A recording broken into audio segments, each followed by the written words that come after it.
xil erkaklar ayollarni uyga o'tkazib qo'yadi. Lekin bolaligidan ular orzu qilib kelgan.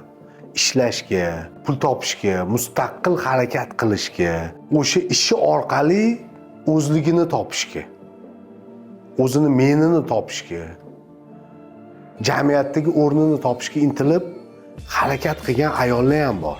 Lekin o'shaqa ayollarni bir xil erkaklar uyda o'tirasan deb kuch yo'li bilan uyda o'tkazib qo'yishadi. U ayollar keyinchalik uyda o'tirgandan keyin yuragi siqilishni boshlaydi. Yuragi siqilgan ayol kishi baribir eriniga telefon qilishni boshlaydi.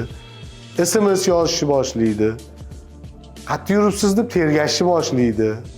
Vaqtida keling deb talab qo'yishni boshlaydi. Nazorat qilishga o'tadi. To'g'ri, bu nazoratni yaxshi talablari ham bordir. Erkak kishiga bu nazorat har doim ham yoqib tushmaydi. Erkak kishiga har doim ayoli telefon qilaversa, u ham yoqmaydi. Chunki ish bilan, boshqa narsalar bilan band bo'ladi.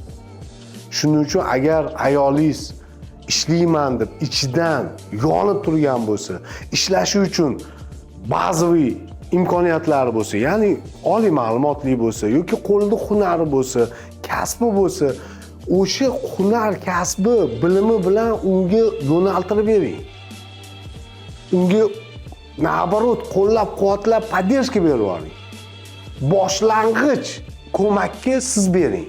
Ana o'shandagina ayolingiz sizni hurmat qiladi, sizni qadrlaydi va sizni tergashdan o'zini olib qochishni boshlaydi. Sababi unda o'zini ishi bilan faol bo'lgani hisobiga vaqti ham bo'lmaydi. Sizni tergab, sizga shubha bilan qarashga. Xotirjam, o'zimni ishimni qilib yuraman desangiz, hech qanaqa tergashlarga uchrashni xohlamasangiz, albatta erkaklar ayolinglarni ishlagisi kelganda o'sha ishlash imkoniyatini yaratib beringlar.